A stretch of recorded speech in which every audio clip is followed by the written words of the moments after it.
Hello students, तो welcome back to the channel. तो हमने जो लास्ट पार्ट में डिस्कस किया था, हम लास्ट पार्ट में second chapter forest and wild life resources हमने चालू कर दिया था और उधर हमने biodiversity, types of species, types of diversity के बारे में पढ़ा था। कुछ कॉजेज़ देखे थे, कंजर्वेशन गवर्नमेंट ने क्या क्या कंजर्वेशन स्टेप्स लिए थे वो देखा था, है ना। अब हम देखेंगे types of forest in India. Part second start होता है types of forest in India. तो जो हमारे इंडिया में जितने भी फॉरेस्ट अवेलेबल हैं वो तीन कैटेगरीज में डिवाइडेड है। दैट इज़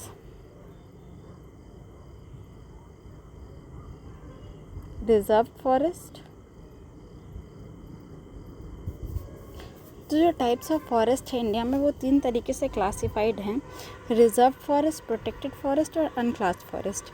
रिजर्व फॉरेस्ट क्या क्या अब होते हैं, हम इसको वन बाय वन पढ़ेंगे। ये काफ़ी एक्यूरेट इन्फॉर्मेशन दी हुई है आपको, आप इसको बस पढ़ेंगे तो आपको सब चीज़ें एनसीईआरटी की एकदम थॉरोली कवर्ड की गई हैं, क्योंकि है ना।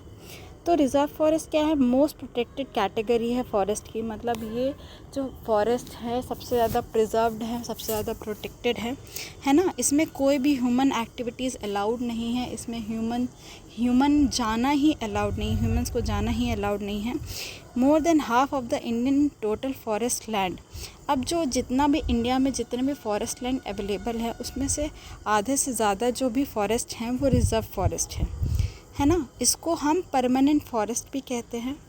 इसका मेन पर्पस क्या है कि टिम्बर और फॉरेस्ट प्रोडक्ट जो भी प्रोडक्शन है उसके लिए यूज़ होता है। तो रिजर्व फॉरेस्ट में तो ह्यूमन एक्टिविटीज़ तो अलाउड ही नहीं है, पर जो बेसिकली हम टिम्बर है और जो फॉरेस्ट फॉरेस्ट के से रिलेटेड जितने भी प्रोडक्ट्स हैं उनका प्रोडक्शन हम इधर से करते हैं।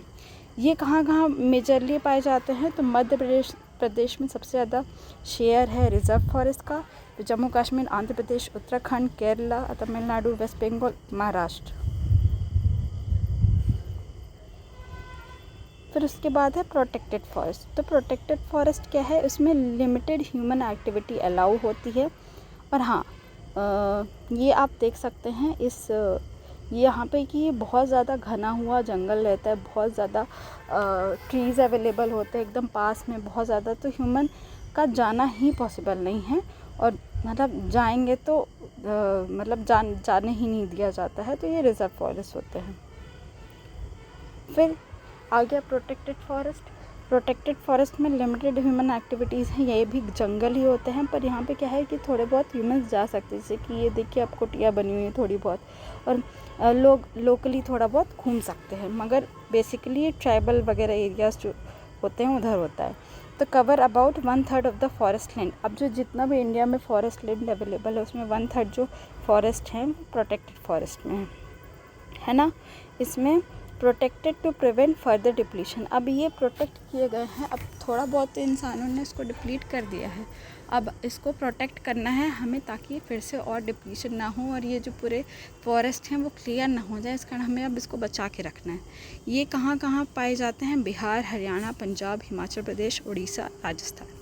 अनक्लास्ड फॉरेस्ट मतलब अभी हमने ऐसे बहुत सारी फॉरेस्ट हैं जो कि हमने क्लासिफिकेशन ही नहीं किया है कि वो कहाँ जाएंगे, क्योंकि वो मतलब उसको हम अभी कोई क्लासिफिकेशन क्राइटेरिया में नहीं डाल रहे हैं। ये लीस्ट प्रोटेक्टेड होता है, ओपन एक्सेस होता है, यहाँ पे अभी हमने कोई प्रोटेक्शन नहीं है, यहाँ पे कोई भी जा सकता है। ये बेसिकली वेस्ट लैंड होते हैं जो कि गवर्नमेंट और प्राइवेट इंडिविजुअल कम्युनिटीज़ के द्वारा ओन किए जाते हैं। मतलब गवर्नमेंट के अंडर होता है या फिर कोई प्राइवेट कम्युनिटी या फिर इंडिविजुअल के अंडर होता है। ये मेजर एरियाज़ कहाँ हैं? ये नॉर्थ ईस्टर्न स्टेट्स हैं। नॉर्थ ईस्टर्न स्टेट्स में अभी भी फॉरेस्ट को क्लासीफाई नहीं किया है, कुछ गुजरात के पार्ट्स में है। अब आप यहाँ पे देख सकते हैं, मैंने ये इंडिया का मैप बनाया हुआ है और 3 कैटेगरी में डिवाइड किया है: रिजर्व फॉरेस्ट, प्रोटेक्टेड फॉरेस्ट और अनक्लास्ड फॉरेस्ट। जो डार्क ग्रीन में एरिया अवेलेबल है दैट इज़ मध्य प्रदेश, महाराष्ट्र, आंध्र प्रदेश, है ना। यहाँ पे कर्नाटका, केरला, तमिलनाडु, तेलंगाना। फिर ये क्या हो गया है आपका, शायद ये है बिहार। ये आ रहा है हमारा रिजर्व फॉरेस्ट में।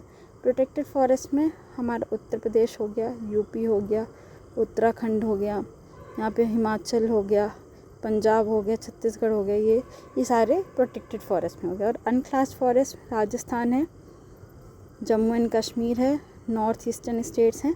तो ये टाइप्स ऑफ फॉरेस्ट है इंडिया में।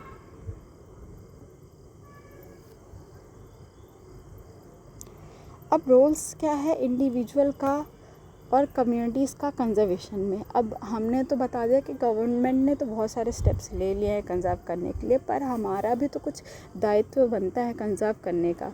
तो इंडिविजुअल और कम्युनिटीज़ का क्या कैसा रोल है इसके कंजर्वेशन में। तो सबसे पहले है प्लांटिंग ट्रीज़। हमें एफॉरेस्टेशन और रिफॉरेस्टेशन में काम करना चाहिए। एफॉरेस्टेशन और रिफॉरेस्टेशन का मतलब क्या है? रिफॉरेस्टेशन में मतलब कि जहाँ पे ट्रीज़ कट गए हैं उसको रीग्रो करना है,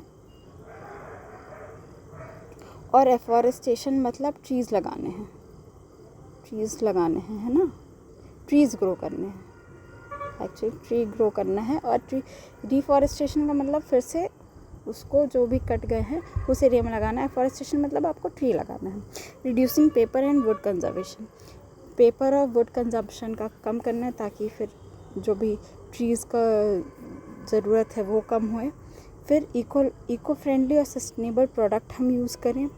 अवेयरनेस और एजुकेट करें दूसरों को। Local community work alongside the government to protect forest and wildlife. जो लोकल कम्युनिटीज़ हैं गवर्नमेंट के साथ मिलके काम करें फॉरेस्ट और वाइल्ड लाइफ को प्रोटेक्ट करने के लिए। एग्जाम्पल्स क्या क्या हैं कम्युनिटी कंजर्वेशन एफर्ट्स के? तो सरिस्का टाइगर रिजर्व में विलेजर ने माइनिंग एक्टिविटीज़ के खिलाफ लड़ाई की, है ना, वाइल्ड लाइफ प्रोटेक्शन एक्ट के अंडर। भैरोदेव डाकव सेंचुरी अलवर राजस्थान में हुआ था।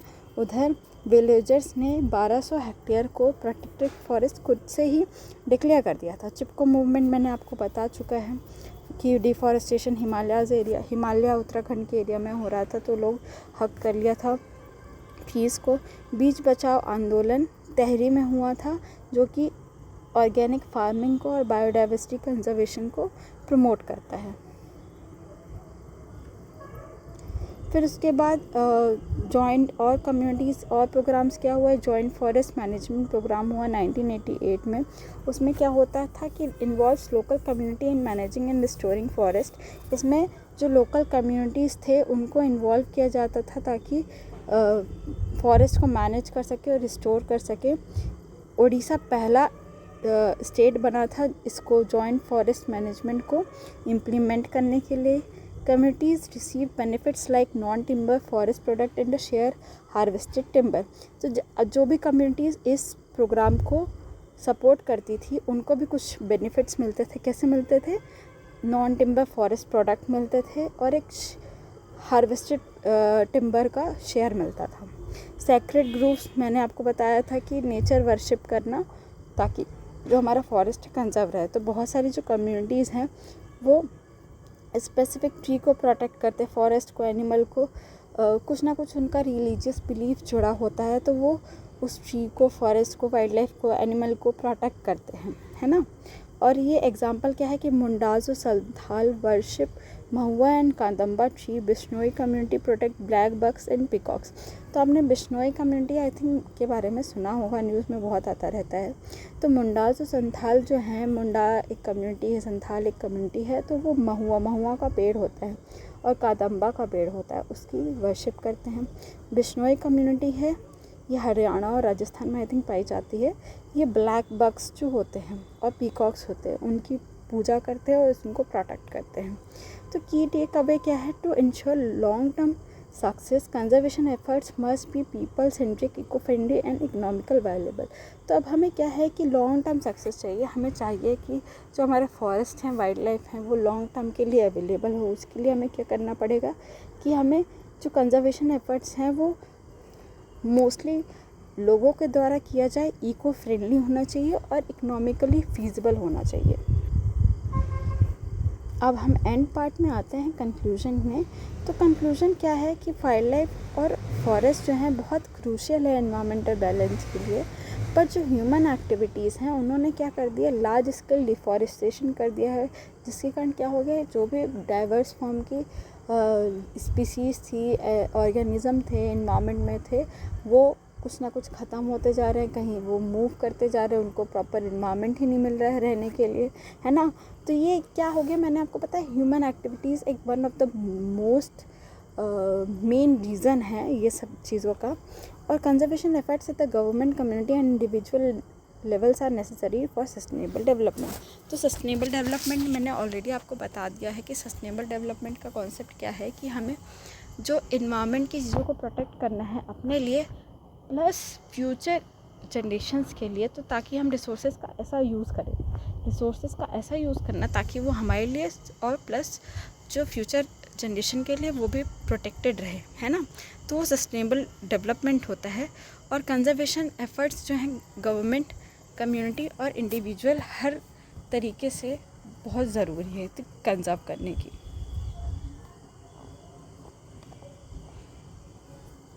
Thank you guys. अब हम जो ये जो है सेकेंड पार्ट है वो कवर हो गया है आपका ये चैप्टर 2 का। और जो भी क्वेश्चंस हैं एनसीईआरटी के क्वेश्चंस हैं वो आपको ज़रूर मिलेंगे, कुछ टाइम में ज़रूर मिलूँगी, मैं उसका पूरा डिटेल आंसर्स आपको दिया करूँगी, कुछ एक्स्ट्रा क्वेश्चंस भी दूँगी जो कि आपके बोर्ड से सिमिलर हैं। आपको जो भी डाउट है, कोई भी किसी भी टर्म में डाउट है, आप ज़रूर पूछिए। ये पीपीटी और ये लेक्चर के बाद आपको किसी भी दूसरे चीज़ की ज़रूरत नहीं पड़ेगी आपके बोर्ड एग्ज़ाम्स के लिए। These are more than sufficient for your exams. Okay, thank you.